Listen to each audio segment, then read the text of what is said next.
Honestly দেখেন, টিমটা যখন আমি গুছাই তখন আমার কাছে খুব ডিসকমফর্ট লাগে যখন আমরা একটা প্লেয়ারকে একটা ম্যাচের জন্য, দুইটা ম্যাচের জন্য, তিনটা ম্যাচের জন্য আনা লাগে। আপনারা গতবারে যদি খেয়াল করে থাকেন, আমাদের 3টা প্লেয়ার ল্যান্ড করেছে খেলার 2 ঘন্টা আগে। আসলে এভাবে করে আমাদের জন্য খুব ডিফিকাল্ট হয়ে যায়।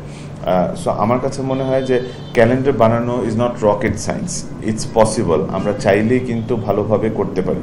1 দিন 2 দিন টুর্নামেন্ট পিছালে কোনো কিছু যায় আসবে না। আপনি যদি খেয়াল করে থাকেন, আমাদের লাস্ট ইয়ারের খেলাটা যখন IL-T20 কোয়ালিফায়ার শেষ হয়েছে, তার পরের দিনে আমাদের কোয়ালিফায়ার শুরু করেছে।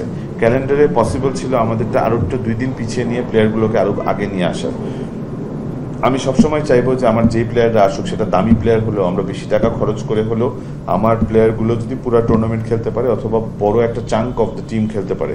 একটা প্লেয়ারকে এনে আমি কোয়ালিফায়ার খেলাবো, কিন্তু সে তার আগে যদি 2-3টা গ্রুপ ম্যাচ খেলে থাকে, তাহলে তার জন্য সবসময় ইজিয়ার হয়ে যাবে।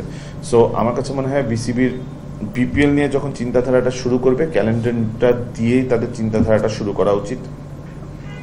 কিভাবে করে ক্যালেন্ডারে আরও বেশি প্লেয়ার্স অ্যাভেলেবল হবে, বাংলাদেশি প্লেয়ার্সরা বেনিফিটেড হবে, এটা একটা। আমি মনে করি যেটা বললাম যে ফ্র্যাঞ্চাইজি কমিয়ে নিয়ে এসে অকশনটাকে আরও সুন্দর করা। আমি শিওর ক্রিকেট বোর্ডে আমার থেকে আরও অনেক বেটার লোক আছে বিপিএলকে কীভাবে করে ভালো করা যায়। আমি অনেক অপছন্দের একটা ড্রাফট সিস্টেমে আমরা টুর্নামেন্টটা করি। ওই লটারিতে আমি আর আপনি 1, 2, 3, 4 হব এবং লাখের উপরে প্লেয়ারদেরকে নিব। আমার কাছে মনে হয় ইটস নট ফেয়ার। বাংলাদেশ ক্রিকেটের সম্ভব প্রত্যেকটা টিমকে একটা বাজেট দিয়ে দেওয়া, যে আমরা লোকাল প্লেয়ার্সই কথার কথা 5 কোটি টাকা দিয়ে আমরা নিব। 5 কোটি টাকা হাইয়েস্ট বাজেট দিয়ে এটার মধ্যে আপনি অকশন দিবেন।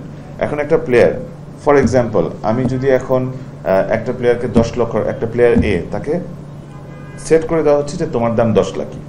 তাকে সেট করার তো আমি কোনো কারণ দেখি না। তার থেকে তার বিডিং প্রাইসটা যদি 5 লক্ষ টাকা হয়ে থাকে, 7টা ফ্র্যাঞ্চাইজ যদি তাকে ফাইট করে, তাকে 30 লক্ষ টাকা দেব। But then the franchises get to decide যে তাকে কত টাকা দেওয়া উচিত। তার ভ্যালুটা ফ্র্যাঞ্চাইজিরা ডিসাইড করে। আবার অনেক সময় আপনি দেখবেন অনেক বড় প্লেয়ার বলবে আমি 50 লক্ষ টাকার উপরে খেলবো না। It should not be up to the player or the BCB যে তার কত টাকা হওয়া উচিত। আজকে বাংলাদেশের সবচেয়ে বড় প্লেয়ার সাকিব আল হাসান হোক বা তামিম ইকবাল হোক, ওনাদের 1.5 কোটি টাকাও পাওয়ার ক্যাপাসিটি আছে, তারা সেই কোয়ালিটিরই প্লেয়ার।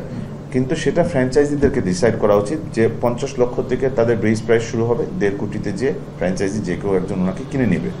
তো আমার কাছে মনে হয় যে এই জিনিসটা হওয়া অনেক important. It should not be a draft, it should be an auction with a ক্যাপড price. আগেও বাংলাদেশে হয়েছে, আপনি দেখেন যে প্লেয়ারদেরকে 5 লাখ টাকার প্লেয়ারকে 60 লাখ টাকা দিয়ে নেওয়া হয়েছে, ইভেন্চুয়ালি প্লেয়ার্সরা পেমেন্ট পায় না।